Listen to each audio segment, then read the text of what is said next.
Serez-vous capable de retrouver où se cache l'homme qui hante ces lieux?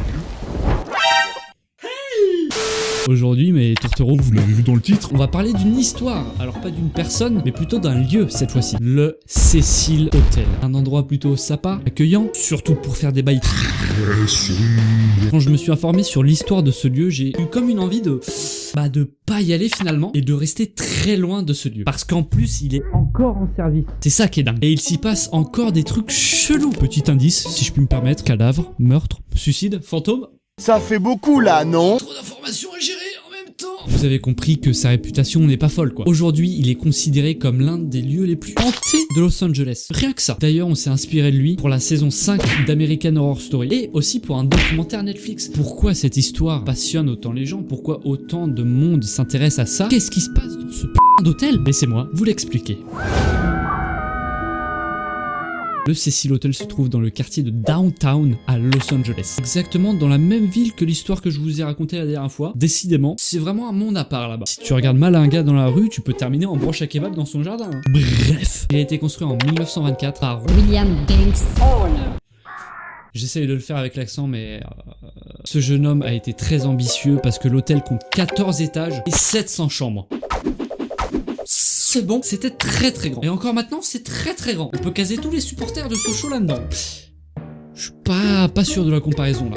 Bref, les années passent et pour l'instant tout se passe bien. Ça fait du bénéfice, ça rigole, Martine est contente, la compta c'est la folie. Mais bon, vous savez qu'une ascension fulgurante peut aussi engendrer une chute très violente. Et c'est exactement ce qui s'est passé avec la crise des années 30. J'ai l'impression d'être un prof d'histoire actuel.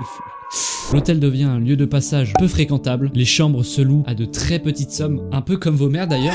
Oh, c'est pas gentil ça hein. Je dis juste ce qui est vrai quoi. Le Cecil Hotel commence à accueillir parmi ses clients des prostituées. Je vais te démarrer enculé, tu parles encore de ma mère là. Et aussi des criminels. C'est donc comme ça que le Cecil Hotel obtient sa récompense. Pire hôtel fou de toute la planète.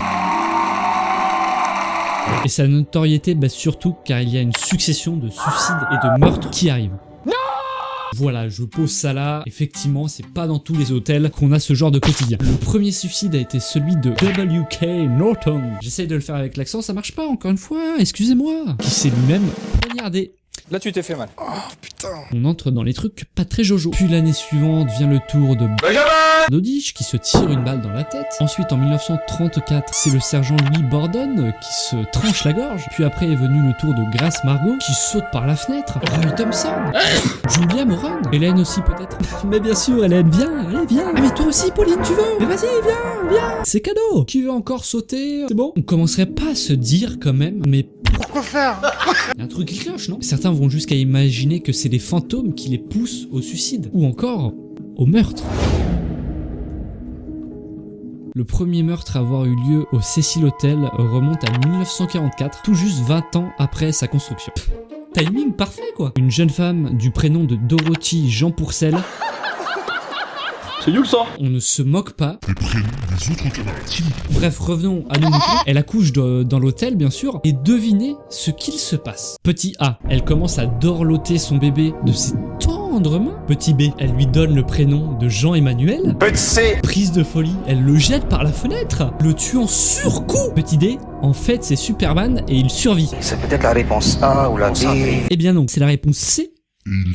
Bon, en vrai, on sait pas trop pourquoi Dorothy a réalisé ce crime, ni comment d'ailleurs. Son compagnon aurait très bien pu l'empêcher. Mais apparemment, il était en train d'en piche, donc dommage. Ta gueule, toi. Vous l'aviez sûrement compris aussi, mais après ce terrible meurtre, on lui a diagnostiqué des troubles mentaux. Bien joué. Effectivement, ça paraît logique. Quelques années plus tard, la réceptionniste de l'hôtel, qui a dû d'ailleurs en voir passer du suicide, du meurtre. Ah non, mais ça doit sûrement pas être le job le plus recherché, quoi. Hein. Ah non, mais je suis totalement d'accord avec toi. Surtout quand tu es retrouvé Morte dans une chambre. Elle a été violée puis poignardée à mort. et d'ailleurs ce meurtre n'a toujours pas été résolu. Ce n'est d'ailleurs pas le seul crime non élucidé. Effectivement, en 1947, le corps mutilé de l'actrice Elizabeth Short est retrouvé dans un terrain vague de Los Angeles. Cette affaire est plus connue sous le nom du Dahlia Noir. Nom d'affaire vraiment plutôt stylé, hein. D'ailleurs, s'il pouvait plutôt réfléchir sur l'affaire en question que sur le nom à donner, ce serait plutôt pratique. Bon, après, si rien ne prouve qu'Elizabeth a été tuée dans l'une des chambres, la rumeur circule quand même et j'étais obligé de vous en parler. Merci. C'est sympa. Elle aurait été vue pour la dernière fois au Cecil Hotel, bras dessus, bras dessous, avec son compagnon. Je dis ça, je dis rien. Bref, le meurtre d'Elizabeth Short fait maintenant partie de la légende urbaine des lieux, même s'il ne semble y avoir que très peu de liens. Ce qui a surtout fait la réputation du Cecil Hotel, c'est qu'il a été plusieurs fois le logement de Serial killer. Ok. Dans les années 80, l'hôtel compte parmi ses clients Richard Ramirez, alors au summum de sa folie meurtrière. Et il resta plusieurs semaines dans l'hôtel, tranquille, cocktail à foison, plongeon dans la piscine, manucure à 10h avec Janine. C'est quoi ton prox de la journée, Richard? Je vais tuer des gens. Et en plus, hier, j'en ai déjà tué 10, donc on continue sur la lancée, quoi. Ah d'accord. Une dizaine d'années plus tard, Jack Hunter Rager, pas encore là, l'accent. De voyage pour son travail de journaliste, il séjourna quelques semaines dans l'hôtel. Durant son séjour d'affaires, il prit le temps. Bon, bien sûr, aucun des deux tueurs que j'ai cités n'a commis de meurtre dans l'hôtel. On a encore eu de la chance. Un peu de respect, voyons, nous allons pas salir la nouvelle moquette. Ils ne sont pas si cons que ça, ce sont des professionnels. Même s'ils sont pas passés à l'acte dans l'hôtel, le fait qu'ils les aient accueillis a continué à forger cette sordide réputation qu'on s'est fait du Cecil Hotel. Et nous y voilà, la dernière histoire qui a terrorisé l'Amérique entière. J'abuse un peu, je pense. Non, non, ce que dit Flopel est vrai. Nous sommes tous terrorisés d'une quelconque manière. Et c'est ensemble que nous allons la retrouver pour un monde plus juste. Et d'ailleurs, si ce n'est toujours pas fait, abonne-toi à sa chaîne YouTube et lâche un like. Car pour un monde plus juste, il faut commencer par aider ces petits youtubeurs. Je le fais maintenant depuis 5 ans et je ne me suis jamais senti aussi bien. Ces faits remontent à 2013, donc assez récent quand même. Une jeune étudiante d'une vingtaine d'années, du nom d'Elisa Lam, Tu es qui? est retrouvée noyée dans une des citernes de l'hôtel, se trouvant sur le toit. Et le gars qui l'a amené en haut, il a dû avoir beaucoup de courbatures à la fin, non? Parce qu'il y a beaucoup de détails. Non, tu dégages! Sinon, je t'en colle une! En vrai, là, je viens de créer une hypothèse comme quoi quelqu'un l'aurait amené sur le toit, mais on sait pas du tout, encore aujourd'hui, ce qui s'est passé avec cette femme. Ça me sert à rien. La seule trace qui reste, c'est une vidéo que l'on va regarder ensemble, d'ailleurs. Alors, ça va être glauque. Et on est dans Glauqueland ou quoi, là? Déjà, ce qu'on peut retenir, c'est que la vidéo a quand même fait 30 millions de vues. C'est quand même assez connu. Je réagis bien sûr en même temps que vous.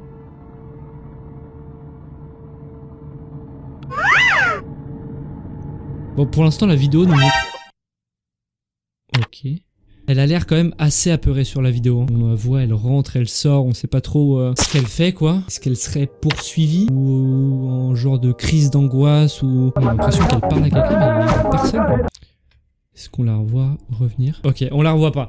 Ça se termine sur des ouvertures de portes d'ascenseur. Cette vidéo laisse quand même un peu perplexe. J'écoute. On voit vraiment personne à part elle. Et puis à mon avis, si quelqu'un était dans le couloir et qui lui en voulait tout simplement, bah, il serait passé à l'acte, quoi. Enfin je sais pas, mais 4 minutes genre. La vidéo dure 4 minutes et on voit personne. Ah non, mais c'est juste parce que je suis pas du tout photogénique, hein. Du coup j'essaye d'éviter au maximum les écrans. Bref, on l'a tous vu, rien de très concret dans cette vidéo. Mais elle a tout de même réussi à enflammer la toile. Et plein de gens y vont de leur théorie. Moi je pense que c'est un complot des Illuminati. Et en fait, je suis sûr, c'est une super héroïne et genre elle voit dans le tur. Fermez vos gueules! Je vais me fâcher. Aujourd'hui, le Cecil Hotel a changé de nom, devenu Stay on Main depuis 2013. Et j'essaye toujours avec l'accent, mais je sais très bien que je vais pas réussir. La situation s'améliore et il ne semble plus y avoir de morts entre ces murs. Cependant, sa réputation n'est plus à faire. Certains pensent même que toutes les âmes des morts sont encore présentes et hantent l'hôtel. Mais bon, pour savoir ça, il faudrait y aller. Et ça, C'est non. je n'ai pas trop envie. Mais j'espère que cette histoire vous aura plu. Moi j'ai plutôt bien aimé cette histoire, j'ai envie de vous dire. Contrairement à l'histoire précédente que je vous ai racontée dans une autre vidéo, c'est une histoire ici pas figée dans le temps. Il y a encore plein de choses qui se passent à l'intérieur de cet hôtel. Et aussi encore pas mal de phénomènes d'ailleurs qui sont inexpliqués à ce jour. Ça me titille un peu quand même. Ça me saoule!